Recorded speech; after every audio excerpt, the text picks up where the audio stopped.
অবাক হয়ে যাবেন না যদি কোনোদিন শোনেন যে নবান্নের ভেতরে গণধর্ষণ হয়েছে। এখন ল কলেজের ভেতরে ধর্ষণ হচ্ছে, এরপর হয়তো আপনাদের বাড়ির ভেতরে কেউ ধর্ষণ হবে।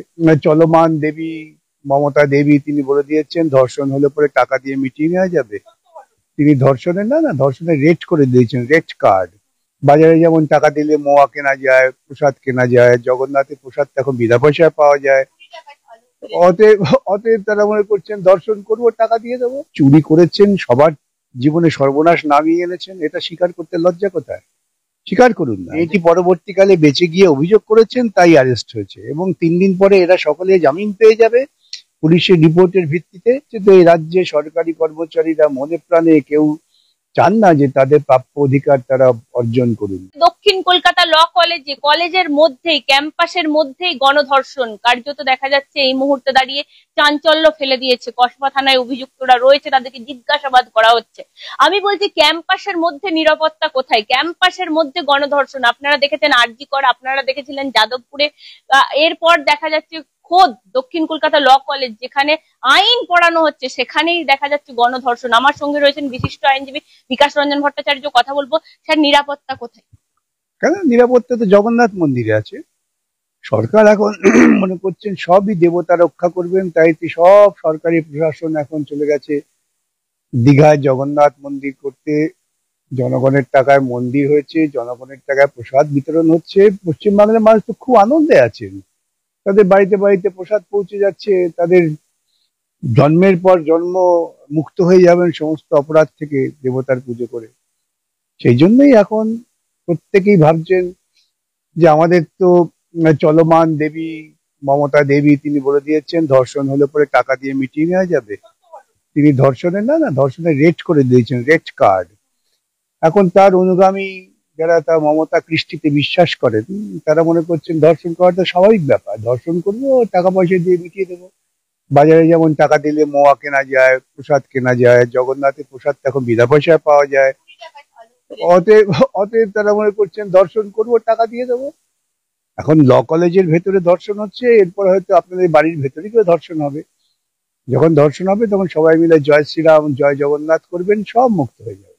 একদম। আমি বলছি স্যার, ক্যাম্পাসের মধ্যে ধর্ষণ সত্যি এই মুহূর্তে দাঁড়িয়ে কি পুলিশ প্রশাসন সমস্ত জগন্নাথ মন্দিরে, দীঘায় মুখ্যমন্ত্রী খোদ পুলিশ মন্ত্রী তিনি নিয়ে চলে গেছেন, এই জন্যই কি নিরাপত্তার হালেই?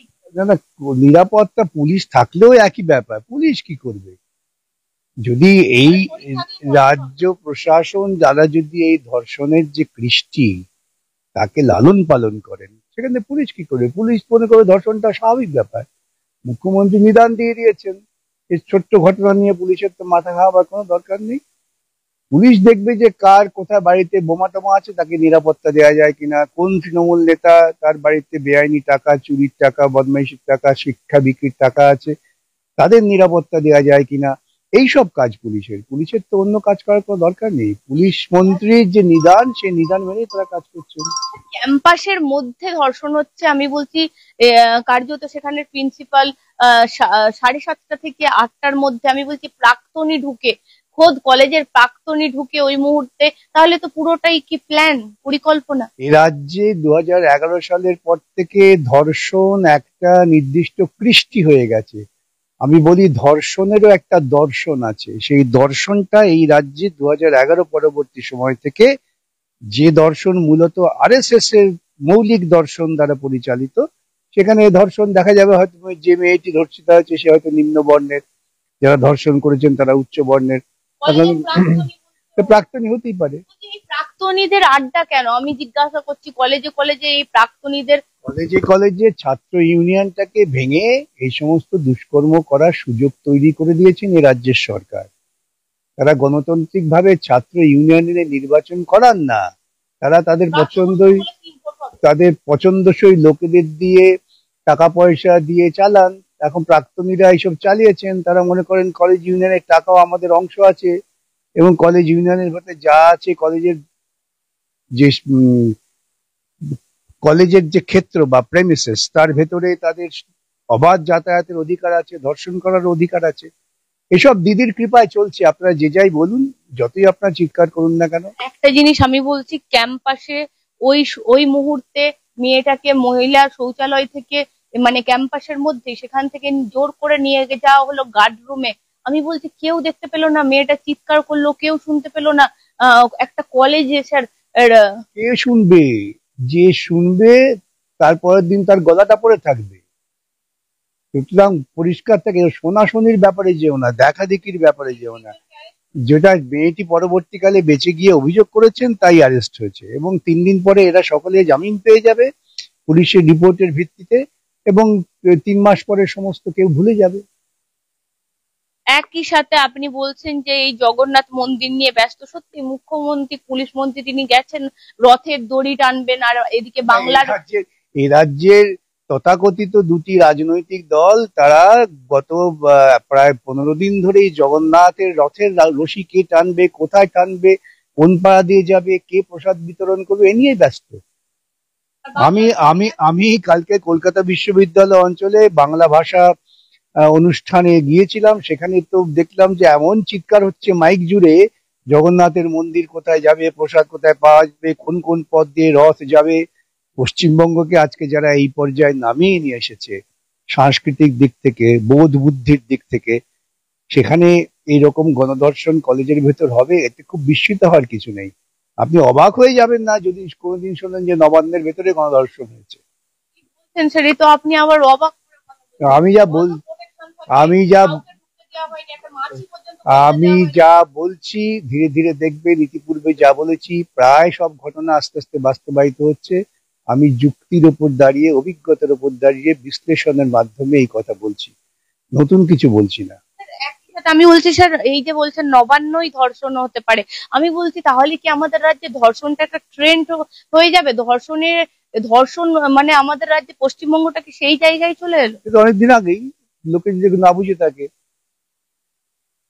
কেউ যে যখন কেউ ধর্ষিতা হন তখন প্রথমেই সবার আঙুল পড়ে মেয়েটির দিকে, মেয়েটি দোষী, তাই না? সে সুজেট থেকে শুরু হয়েছিল।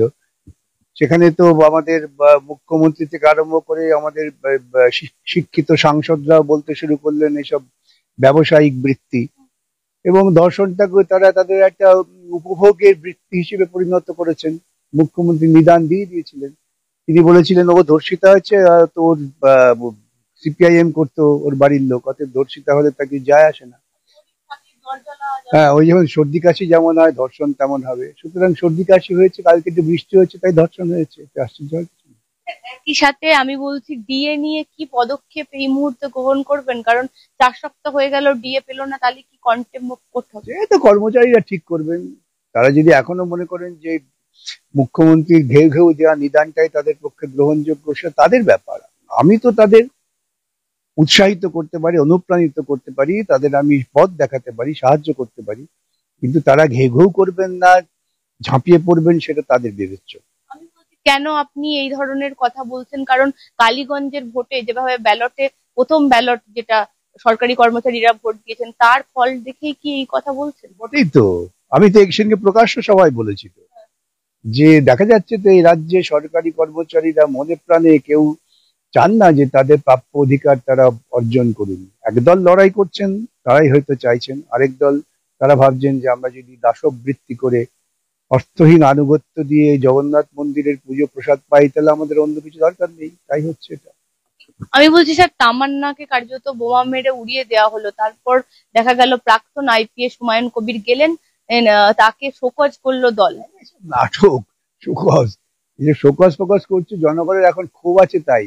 4 দিন পরে দেখবেন যে শোকজ টোকজ কিছু না, হুমায়ুন কবিরকে ডেকে তৃণমূল অফিসে ভালো করে খাওয়া দাওয়া করে দিয়েছেন, সব মিটে গেছে। দেখলেন না কি ব্যবস্থা হলো অনুব্রতর বিরুদ্ধে?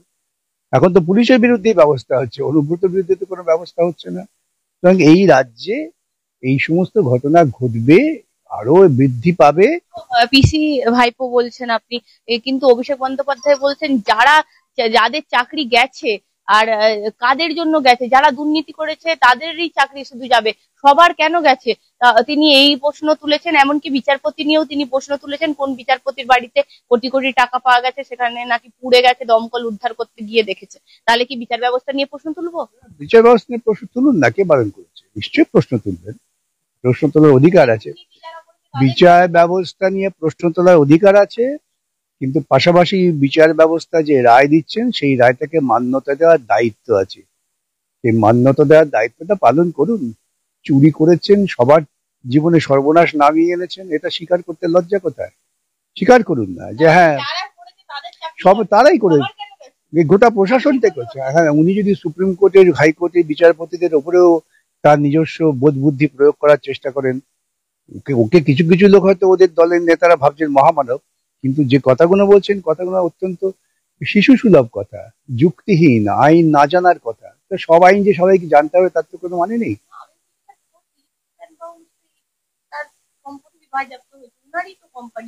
তাতে কি যায় আসে? যারা চুরি করে তারা বুক ফুলিয়ে চুরি করে। এ রাজ্যে যারা চোর, বাটপার, খুনি, ধর্ষক তারা বুক ফুলিয়ে চলে, আর যারা এসবের বিরুদ্ধে কথা বলে তারা ভয়ে ভয়ে চলে।